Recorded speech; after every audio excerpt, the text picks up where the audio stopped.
அரங்கத்தில் இருக்கும் அனைவருக்கும் இறைவன் புறத்திலிருந்து சாந்தியும் சமாதானம் உண்டாகட்டும். ஒரு அருமையான நிகழ்ச்சி. வந்து உட்கார்ந்ததுலேருந்து இப்போ வரைக்கும் சிரிச்சுக்கிட்டே இருக்கேன். கட்டுப்படுத்த முடியாத சிரிப்பு. ஆட்டோகிராஃப்ன்ற திரைப்படமே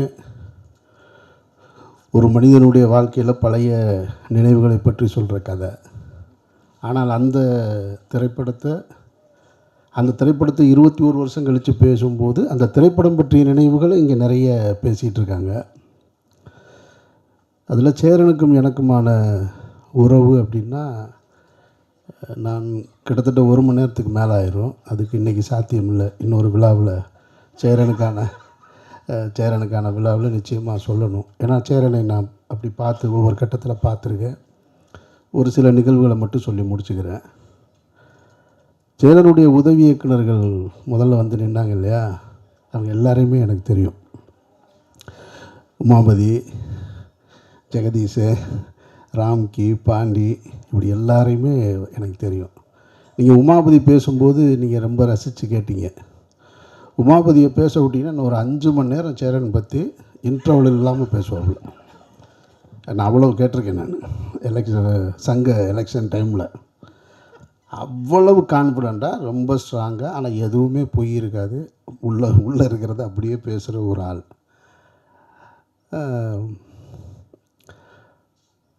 அவங்க எல்லாருமே வந்து சேரனை பற்றி நிறைய சொல்லும்போது, இவங்க நான் திரைக்கு வருவதற்கு முன்னால் ஒரு இயக்குனராக, ஒரு ஜெயிச்ச இயக்குனராக இருக்கார். அதில் குறிப்பாக இந்த படம் ஆட்டோகிராஃப் அவர் எடுத்துகிட்டு இருக்கும்போது நான் ராம் ஷூட் பண்ணிக்கிட்டு இருக்கேன் கொடைக்கானலில். அப்போ இடையில் ஒரு முறை வரும்போது ஆட்டோகிராஃபுடைய ஃபங்க்ஷன் நடக்குது. தேவி தேட்டருன்னு நினைக்கிறேன். தேவி தேட்டரா? சத்தியம் தேட்டரில் நடக்குது. அப்போது அந்த மேடையில் இசை வெளியீட்டு விழாவில் அன்றைக்கி இருந்த பத்திரிகையாளர்களுக்கு உங்களுக்கு தெரியும்னு நினைக்கிறேன். நான் ஆட்டோகிராஃப்னு சொல்லிட்டேன். நான் அவர் மேடையில் சேரன் பேசுனது இதுதான். ஆட்டோகிராஃப்னு சொல்லி கையெழுத்து போட்டேன். ஆனால் இந்த ஃபைனான்ஸ் சீட்டை எத்தனை கையெழுத்து போட்டேன்னு எனக்கு தெரியலை அப்படின்னு சொல்லி மேடையில் கண் கலங்குறாரு சேரன். அப்போது சேரன் எனக்கு முன்னாடி எனக்கு தெரியும், ஆனால் பழக்கம் இல்லை, நெருக்கமாக இல்லை. அப்போ சேரன் வெளியில் வந்த உடனே நான் நின்றுட்டுருக்கேன். சேரன்கிட்ட கேட்குறேன், நானே கடை வாங்கி படம் எடுத்துகிட்ருக்கேன். நான் 50,000 25,000 30,000 வாங்கி படம் எடுத்துக்கிட்டு இருந்த டைம். அந்த டைமில் சேரன்ட்ட வந்து கேட்குறேன், நான் வேணால் ஒரு 1,00,000 ரெடி பண்ணி தரட்டுமா உங்களுக்கு அப்படின்னு. இல்லை அதெல்லாம் பார்த்துக்கலாம் அப்படின்ட்டார். ஸ்நேகன் தான் எனக்கு அறிமுகப்படுத்தி வச்சது. அப்போ ஸ்நேகன்ட்ட சொன்னோடனே இல்லை அதெல்லாம் பார்த்துக்கலாம் பண்ணிக்கலான்னார். அதுக்கப்புறம் சேரனை நான் பார்த்தது ஆட்டோகிராஃபுடைய வெற்றிக்கு பின்னாடி அலுவலகத்தில் அதை சந்தித்தேன். அதுக்கு பின்னாடி அந்த இயக்குநர்கள், உதவி இயக்குநர்கள் ஜெகதீஷ் உள்பட எல்லாருமே எங்கிட்ட நெருக்கமாயிட்டாங்க. இப்போ ஆரி தொடங்கி ஜெகதீஷ், உமாபதி, ராம்கி, பாண்டியராஜன் தன்னுடைய மெரினாவை பண்ணும்போது முதல்ல வந்து அந்த வணக்கம் வாழ வைக்கும் சென்னைன்னு ஒரு பாட்டு ஒன்று, ப்ரொமோ பாட்டு ஷூட் பண்ணுறதுக்கு என்கிட்ட வந்து என் வீட்டில் வந்து, ஆனால் நீங்கள் வந்து அது 2 ஷாட்டு நடித்து கொடுக்கணும் அப்படின்னாரு. அப்புறம் வீட்டுக்கு பக்கத்தில் இருந்த ஒரு ஆட்டோவை எடுத்துகிட்டு அதை போய் எடுத்து அதை நடித்து கொடுத்துட்டு வந்தோம். இப்போ சேரனுக்கு என்னென்னா, அவருடைய உதவி இயக்குநர்கள் பூராமே என்னோடு பழகிக்கிட்டே இருக்காங்க. அதில் கொஞ்சம் டென்ஷன் ஆவார் அவர். இந்த ஆரம்பிச்சிட்டாப்பில் பாருங்க உமாபதி. ஏன்னா அந்த கதை பூரா அவருக்கு தெரியும். ஸ்நேகனும் என்கிட்ட வந்துட்டாப்புல, ஆரியும் வந்துட்டாப்புல. அங்கே போனாலே என்ன பூரா அங்கே போயிட்டீங்க, என்ன அங்கே எல்லாருமே அங்கே இருக்கீங்க அப்படின்னு கேட்டுகிட்டே இருப்பார் சேரனு. அதில் பாதி உதவி இயக்குநர்கள் அவர் வெளியில் போனதுக்கு காரணம் வந்து, ஒவ்வொரு படத்தில் ஏதாவது ஒரு ஹீரோயினாக இருக்கும். நீங்கள் உடனே தப்பாக எடுத்துக்காதீங்க. ஏதாவது ஒரு பிரச்சனை இருக்கும். யார் கேட்டாலும் ஒரு கதை சொல்லிக்கிட்டே இருப்பாங்க. ராமன் தேடிய சீதையில் ஜெகனுக்கு ஒரு கதை இருக்கும். அவன் சொல்லுவான் என்கிட்ட, அண்ணன் என்ன நடந்துச்சு தெரியுமா அப்படி. எல்லா கதையும் இங்கே வந்து இறக்கி வச்சுட்டு போகிறீங்க. அவர் எப்போ பார்த்தாலும் என்னை கோச்சிக்கிடுவார். ஸ்நேகன் அங்கே போனால் என்ன அங்கே போய்ட்டு தான் இங்கே வர்றீங்களான்னு கேட்பாருன்னு. சேரன் பொதுவாக வந்து பெண்களை நல்லா பார்த்துப்பார். அதில் வந்து எந்த டவுட்டும் கிடையாது. நீங்கள் இப்போ கூட கவனிச்சிங்கன்னா ஸ்நேகா மேடத்துக்கு அவர் தான் தண்ணி பாட்டில் திறந்து கொடுத்தாரு. அதான் நான் தப்பு, ஐயோ நீங்கள் நான் அடுத்து முடிச்சிடுறேன். ஏன்னு சொல்கிறேன், இந்த குற்றச்சாட்டு அவர்கிட்ட, அவங்க உதவி இயக்குநர்கிட்ட இருந்துக்கிட்டே இருக்கும். ஆனால் நான் அதுக்கு காரணம் என்ன நினைக்கிறேன்னா, சேரன் நிறைய அக்கா தங்கச்சிகளோட அதிகம் பழகின ஒரு ஆள். அவர் வந்து நிறைய உறவுகள் வந்து அண்ணன் தம்பி அதிகம் கிடையாது. அவங்க வீட்டு உறவுகள் அக்கா தங்கச்சிகளோட அதிகம் பழகினது. அந்த உணர்வு எப்பயுமே சேரன்கிட்ட இருந்துக்கிட்டே இருக்கும். அது நான் சேரனோட பழகும்போது தான் என்னால் அதை புரிஞ்சுக்க முடிஞ்சது. அப்போ இவங்க எல்லாருமே வேற ஒன்று நினச்சிட்டாங்க அப்படின்னு. அதனால் ரொம்ப உன்னிப்பாக கவனித்து பார்த்துட்ருப்பார். அதுதான் சேரனுடைய மனநிலை. அதுக்கப்புறம் சேரனை பற்றி இந்த ஆட்டோகிராஃபு அதான் சொல்லலாம், எங்கே தொடங்கி எங்கே போகிறதுனே தெரியல. அவ்வளவு இருக்குது எனக்கும் சேரனுக்குமான உறவு, இந்த படம் பற்றின நினைவுகள். முடிச்சிடுறேன் நான், ஏன்னா எனக்கு ஒன்றும் புரியலை. எதையாவது ஒன்று சொல்லிடுவோமோன்னு வர பதட்டமாக வேறு இருக்குது.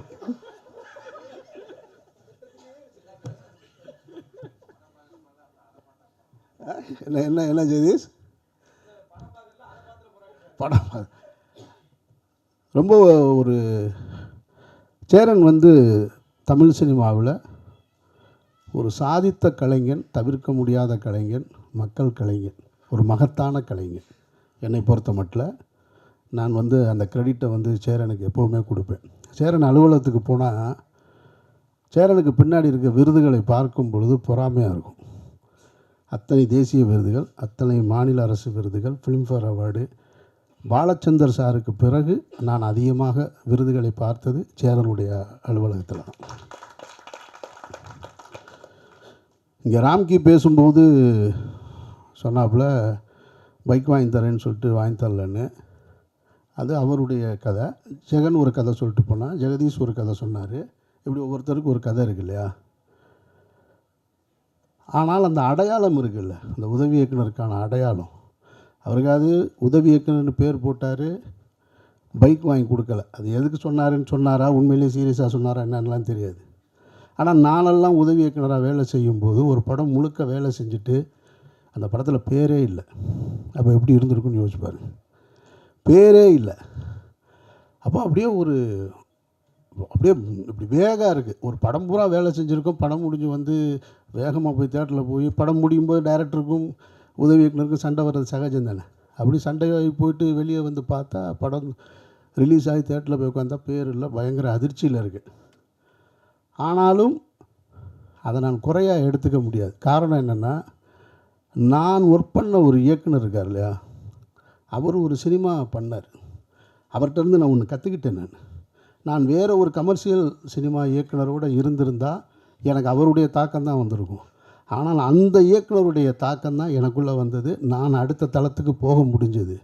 அப்போ அந்த பேர் வராதுக்கு காரணம் 1000 இருக்கலாம். என் மேலே கூட 100 தவறு இருந்திருக்கலாம்.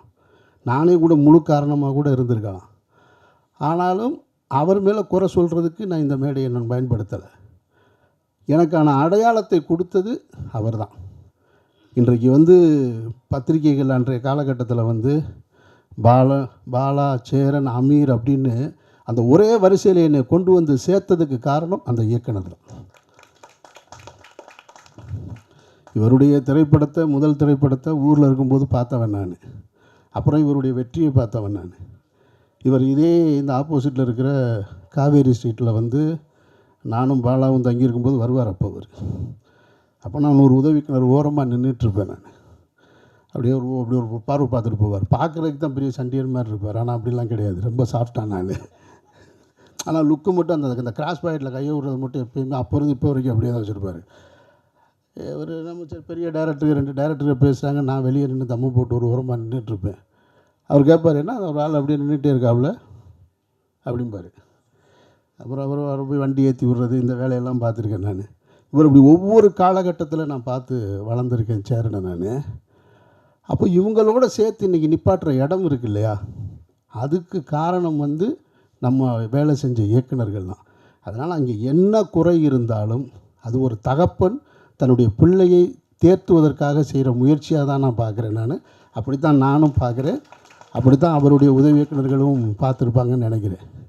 நிச்சயமாக சொல்கிறேன், ஒரு 20 வருஷத்துக்கு முன்னாடியும் சரி, இப்போ இங்கேருந்து இப்போ இருக்கிற இயக்குனர்களையும் சரி, சாதித்த எல்லா இயக்குனர்களையும் சரி, இப்போ பாலாவாக இருக்கட்டும், சசிகுமார், நான், எனக்கு பின்னாடி வந்து இப்போ இன்றைக்கி இருக்கிற வெற்றிமாறன், மாரி செல்வராஜ், ராம், இவங்க எல்லாரையும் ஒரே தட்டில் வச்சா கூட சேரனுடைய சாதனைக்கு பக்கத்தில் கூட போக முடியாதுன்றது மறுக்க முடியாத உண்மை.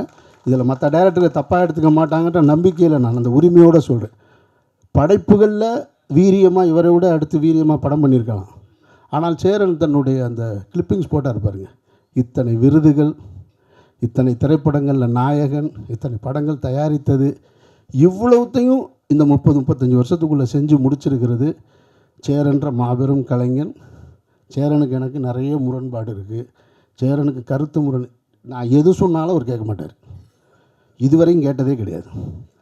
ஆனாலும் நான் அவரை பற்றி கண்டுக்கவே மாட்டேன். நான் சொல்லிக்கிட்டே இருப்பேன், அவர் கேட்க மாட்டார். அப்புறம் கூப்பிடுவார், சரி வர்றேங்க அப்படின்னு கேட்குறது மாதிரி சொல்லுவார். அப்படியா, அது பண்ணிக்கலாம், நான் யோசிக்கிறேனே காலையிலம்பார். அவர் என்ன முதல்ல சொன்னாரோ அதை தான் செய்வார். நான் அதை பற்றி கவலைப்படுறதே இல்லை. நானும் அவரோடு உறவை அப்படியே தான் வச்சுருக்கேன். நான் அந்த கலைஞன் இன்னும் பல சாதனைகள் பெறணும் அப்படின்றது தான் என்னுடைய ஆசை. சேரன் வெற்றி அடைஞ்சால் நான் சினிமாவில் இன்னொரு இயக்குனருடைய வெற்றி அடையணும்னு, பணத்தாலையும் புகழாலையும் வெற்றி அடையணும்னு எப்பயுமே யோசிச்சுட்ருக்க ஒரே இயக்குனர் சேரன் மட்டும்தான். சேரன் எப்பயுமே ஜெயிக்கணும்னு நான் நினச்சிக்கிட்டே இருப்பேன். அவர் எனக்கு என்ன செய்கிறாருன்றதெல்லாம் முக்கியம். அவர் வந்து எனக்கு இப்போ அவங்க அசிஸ்டன்ட் சொல்கிற மாதிரி சொல்லணும்னா கிண்டலுக்கு சொல்கிறாருந்தா அவர் எந்த நல்லதும் நமக்கு செய்ய மாட்டார் அப்படின்னு சொல்லலாம். அவர்கிட்ட ஒரு அன்பு இருக்குது, அது எல்லாத்தையும் மறந்துடுவார். எல்லாத்தையும் மறந்துட்டு எவ்வளோ பெரிய சண்டை போட்டோம், எவ்வளவு இது பண்ணோன்றதெல்லாம் மறந்துட்டு ஒன்றுமே நடக்காத போல் கூப்பிடுவார். எங்கே இருக்கீங்க, வாங்க போகலாம் அப்படின்னு கேட்பார். அதனால தான் உமாபதி சொன்னது, உண்மையிலே அன்பாக இருக்காரா இல்லையா, நம்ம அன்புன்னு நம்பிக்கிற வேண்டியதுதான் நம்ம அப்படின்னு. ஆனால் ஒரு குழந்த மாதிரி சேரன் நீங்கள் வந்து அவர் அண்ணன் சொன்னால் கோவம் வந்துடும் அவருக்கு. அதில் ரொம்ப முக்கியமானது. அதுக்காக நம்ம போனோடனே நம்மளை அண்ணன்பார், வாங்கண்ணே அப்படிம்பார். சரிண்ணே நல்லா என்ன ஒன்று என்னையை பார்த்து அண்ணன்றீங்க அப்படிம்பார். அவர் இன்னமும் இளமையாக தன்னை மனசுக்குள்ளே வச்சுக்கிடுவார். அதுக்கான வேலைகள் செஞ்சுட்டே இருப்பார் அவர். வேறு என்ன சொல்கிறதுங்க உங்களை பற்றி, இந்த படத்தை பற்றி என்ன சொல்கிறது. இப்படி ஒரு படம் யாரும் எடுக்க முடியாது. இந்த படம் தான் இப்படி, இந்த படம் மாதிரி யாரும் ஒருத்தர் எடுக்கவே முடியாது. இப்போது பருத்தி வீரன் மாதிரி ஒரு படம் அல்லது வேறு படங்கள் ஏன்னா இன்னொரு இயக்குனர் படத்தை நான் சொல்ல முடியுமான்னு தெரில, அதுபோல் ஒரு படங்களை வாழ்வியலை எடுத்துடலாம். இந்த படம் எப்போ பார்த்தாலும் ஒருத்தனுக்கு தன்னுடைய கடந்த காலத்தை நினைவுபடுத்திக்கிட்டே இருக்கும். அப்படி ஒரு படைப்பு அது. நான் மதுரை அபிராமி தேட்டரில் தான் இந்த படம் பார்த்தேன். ராம் ஷெட்யூல் முடிச்சுட்டு வந்து பார்த்தேன். நான் பார்த்துட்டு பிரமிச்சு போயிட்டேன். நான் இப்படி ஒரு படத்தை எப்படி எடுக்க முடியும்.